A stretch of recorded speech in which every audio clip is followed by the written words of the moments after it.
Tonight, it's a Raps at the midpoint. The Buffalo Bills get their man, kinda. And is LeBron James scared of dunking? We're talking it all with David Langford, Will Strickland, and Stormin Norman Rumack. This is the Casino Ramen Grill Room.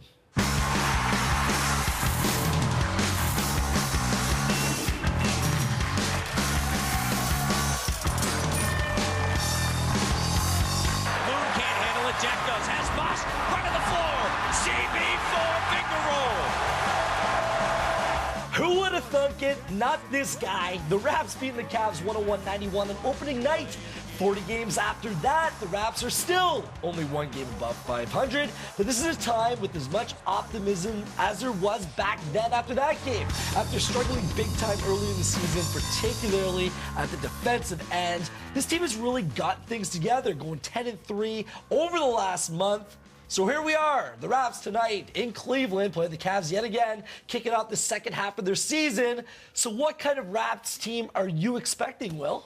Well, I'm expecting them to be who they are right now. I think that they've gotten a little bit better defensively, which is kind of almost oxymoronic to say, but I think they just gotten better as a team. They've had time to gel.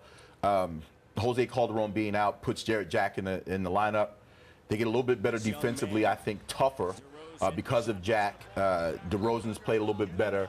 Andrea's really played pretty well. We haven't seen that much from Hidu, but they've been holding, and Chris is a double-double machine. I don't really understand that sentiment that they are going to be who they are right now, because what are they? A team that had, you know, a nice little stretch run here over the last month, a team who has shown defensive weakness and mental weakness throughout the season, Norm. Yeah, they certainly have. I think they're a middle-of-the-road team. They can handle teams who are in the same ballpark there. When I say same ballpark, like 500. You know, win-loss totals. I think those clubs, they can hold their own.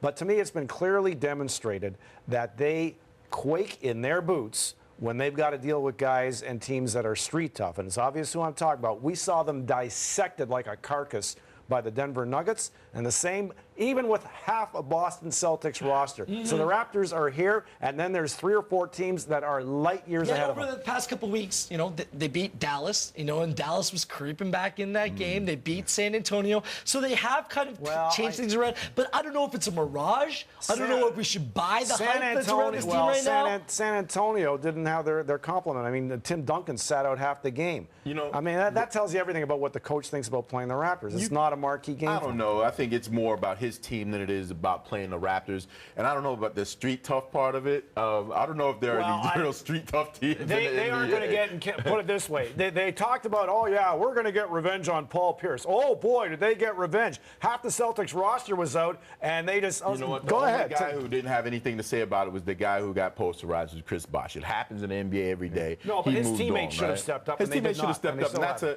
Langford, where are you sitting on this one? Well, Storm, it's sort of a fun Storm. Storman's sitting in the green room, and he's so calm, and then he just turns it. It's a crazed animal coming in here. I just think, I always go back to coaching in every sport, and I thought Triano, we talked a few weeks ago on here about Triano being not so sure what he's going to do, but all of a sudden he's making a defensive team out of this. And the question was, could he ever make a defensive team? And whether people are buying in all of a sudden, what took so long to buy in? I think it just happened by default. You know, you hate to see a guy get injured, but Jose Calderon's injury changed the complexion of the team. Right. I mean, let's be clear about it. Let's call it what it is. They got tough. When you don't have to worry about your big guys getting in foul trouble early in the game because your point guard couldn't guard a mannequin, then you play a little bit better.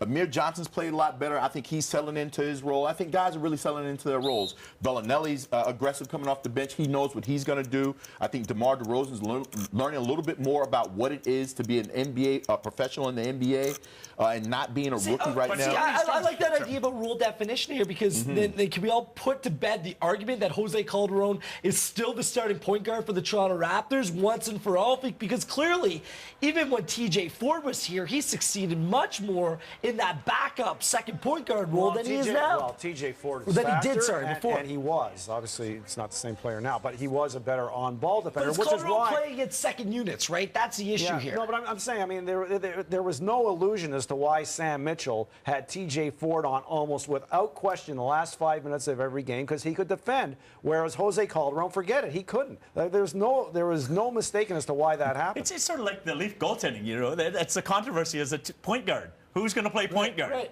It goes on and on and on. Maybe They that got to settle that controversy sometime. is being put to bed. That's what I'm suggesting. I think there is no controversy here. I think that as long as you're winning, and like you said, they were 10-3 over the last month. There was a joke that because I'm such a Raptors hater and I left town for a month, they started winning. But no, I think Jarrett Jack is clearly the guy to run the point for this particular team.